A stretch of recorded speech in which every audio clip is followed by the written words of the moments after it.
Fit like, ladies and gentlemen, boys and girls, and everybody else that's listening, I've got another Iron Age story for you, and this is for everybody at Tag Team Tales, all the other storytellers that know me, and especially anybody that is watching who's just after a wee bit of an escape. Now, this story is set about 2,000 years ago in the Iron Age in a wee Scottish village. Now, the chieftain had a lovely daughter.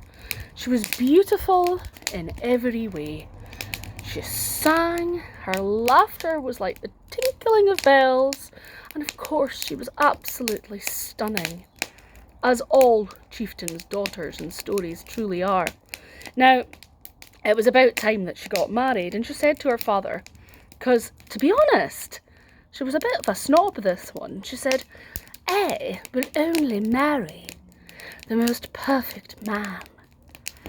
And so her chieftain sought to find her a husband.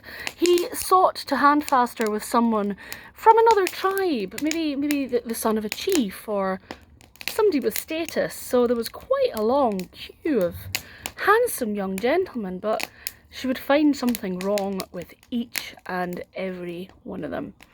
Oh, look at him. Look at him. He's got hair that there's a bit that stands up at the back. Oh, I couldn't possibly deal with that. No. Goodness sake, he's cross-eyed. And look at the size of that pimple on his nose. Oh my goodness, you surely don't expect me to marry a man with ears that stick out like that. No. And most insultingly of all, she said, look at that boy's teeth.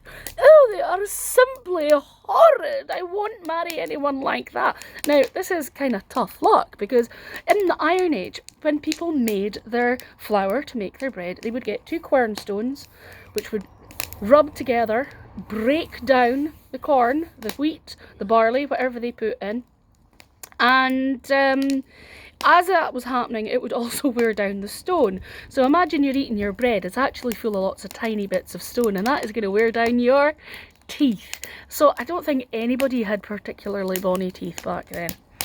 Eventually, the chieftain got so frustrated that he went to his wise man. Now, his wise man, there was an older man with a long white beard that went all the way down to his toes, and his best friend in the whole wide world was a goat. And I do love a story with a goat in it, and although nobody else could hear it, this goat could actually talk to the wise man. So the day that the chieftain turned up, and the chieftain said, you go out there, you have a full moon until the next full moon to find my daughter the perfect man, or else I will cast you out and you will have nowhere to live. Now, it was coming up to Samhain, which for us is round about the time of year of Halloween. So the shaman, the wise man, didn't really fancy being sent out. He liked living with his home comforts, old as he was. So he turned to his goat and he said, right pal, this is it, you and me, we're gonna go out in the countryside as soon as possible. We've got a whole month to find the perfect man. Is there such a thing as a perfect man? Comments below. Well, off he went, and with the goat, we chit-trotting alongside him. The two of them went off, and they would go from village to town. But every single young man who, even the goat had to say, oh, he's an awful fine-looking chiel, can I? They always thought, well, she's going to find something wrong with them.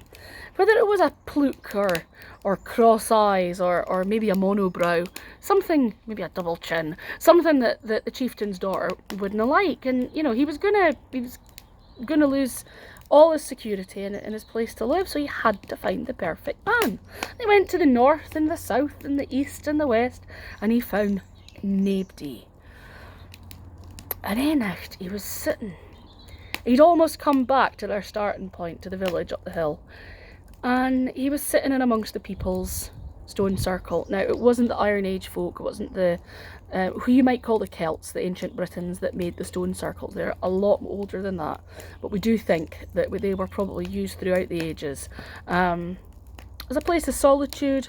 Possibly some sort of religion was followed there. Anyway, he was sitting in there, and he knew that the ashes and the bones of the village's descendants, ancestors, were all around there, and he just thought to himself, oh, goodness, I wish Aldrin the Wise was here. He could tell me fit to do. Oh, maybe he could be. There is some ancient wisdom. It's an ancient spell that can bring folk back. And the goat looked at him and said, if there's ancient wisdom that can bring folk back, can you nae bring back the perfect man? He looked at the goat and he said, you are a genius. And the goat went, hey, I am, I'm in that. Right, get to it. So he started working his magic and he started saying the words. And immediately in front of him stood the spirit of the most handsome young man who had ever lived in the village. And he explained his problem. He said, I've got to get the perfect man. Now, obviously, maybe one person, maybe that person doesn't exist. I've certainly not found him. But how about you give me your face? Of course, anything for one of my descendants, said the handsome man's spirit. And here, floating in the air, was a beautiful face. Then he called up the man with the most beautiful eyes, explained what was happening, and some eyes were donated. Next was the long flaxen hair of a beautiful woman who he had known in his youth, who was all too glad to give her hair.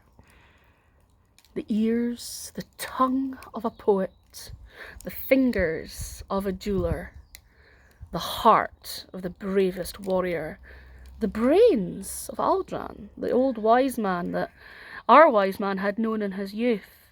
Everybody came. The arms of the archer, the legs of the message boy, the feet of the best dancer, until standing in front of him was indeed a perfect man. He only needed one more thing to bring this creation to life. And he didn't know where to get that. The teeth. What am I going to do, he said to the goat. Where am I going to find perfect teeth? And the goat looked up at him and went, Guinness ball, I just dinna ken far you're going to get beautiful white teeth. The wise man looked at the goat. The goat looked up at the wise man, and the wise man said, Guinness, you've got a bonny pair of choppers on you. Diva, said the goat. Hey, can I borrow them? I'll give you mashed up food for the rest of your life. You'll eat like a king. Aye, all right then, if I'll save our lives. Aye, said the goat. The magic words were said, the teeth were transferred into the body of the perfect man, and the perfect man came to life. Very quickly, the wise man explained to him exactly who he was, where he had been created from, that he was very much loved, and that he was going to be marrying the chieftain's daughter. He was up for it. So the next morning they returned to the village, and there was a huge celebration. Joint Samhain party, their new year, the biggest hoolie of the year, and a wedding to boot. All afternoon there was ceremony, there was feasting, and then the sun set. And the full moon came out, and the music started. Everybody was dancing, everybody was singing, and the spirits of the ancestors, which come around every Samhain, came back to look on their family, and they stood round the edge. And you know what? That ancestor that had donated their feet said, oh, I could fair do a wee dance, but I canna dance without my feet.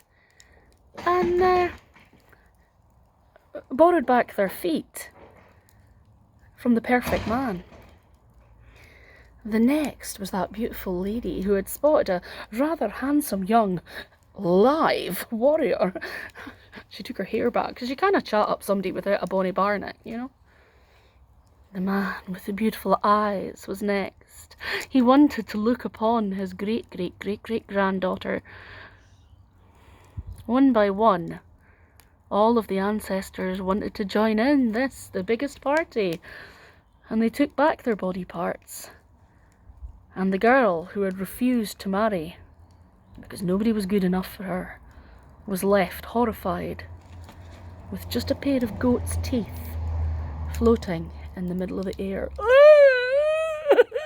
She said, "What am I going to do now? I'm going to be married to a pair of teeth."